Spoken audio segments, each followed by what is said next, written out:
Hi ihr Lieben, heute zeige ich euch, wie man einen Drehverschluss an euer Nähwerk anbringt. Make a Mouth Sewing.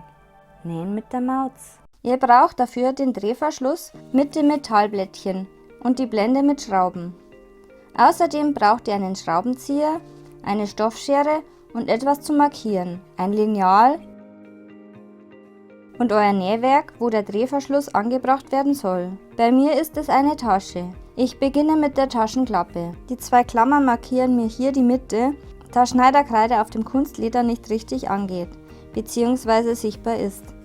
Im nächsten Schritt bestimme ich, wo ich die Blende haben will und markiere mir die Position. Diese sollte mittig auf der Klappe liegen.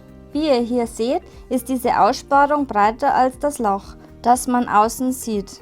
Ich messe mir dieses ab und zeichne mir diese Form dann auf.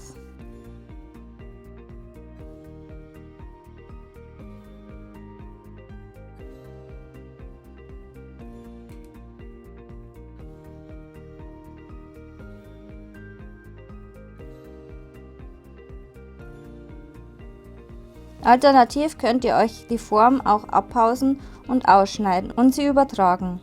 Aber da man das später nicht mehr sieht, muss es nicht so genau werden.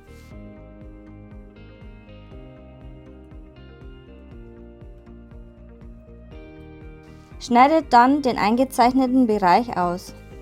Schneidet dabei lieber zu wenig wie zu viel aus, denn man kann immer noch nachschneiden. Ein zu großes Loch ist nicht zu retten.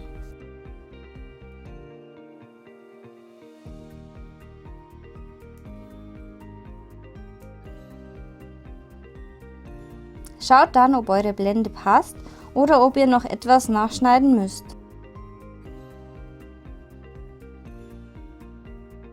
Wenn es passt, steckt ihr auf die Rückseite die zweite Blende und schraubt sie fest.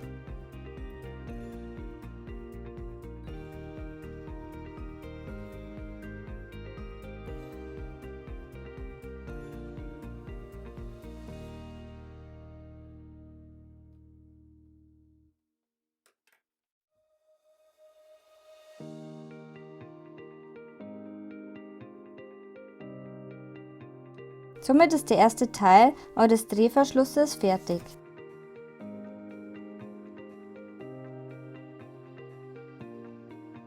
Hier wurde die Tasche nur provisorisch gesteckt, damit die Drehverschlussposition bestimmt werden kann.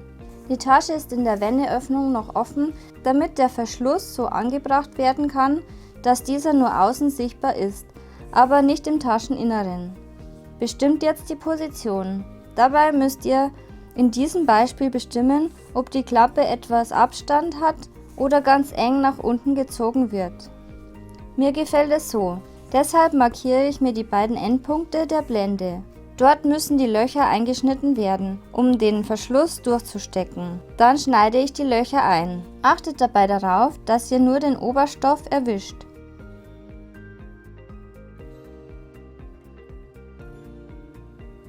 Steckt dann den Verschluss durch die Löcher. Das Metallblättchen kann etwas scharfkantig sein. Wenn ihr empfindliche Finger habt, könnt ihr ein Hilfsmittel zum Umbiegen benutzen. Steckt dieses auf den Verschluss und biegt die Metallflügel nach außen. Euer Stoff sollte mit Vlies an den Verschlussteilen verstärkt sein.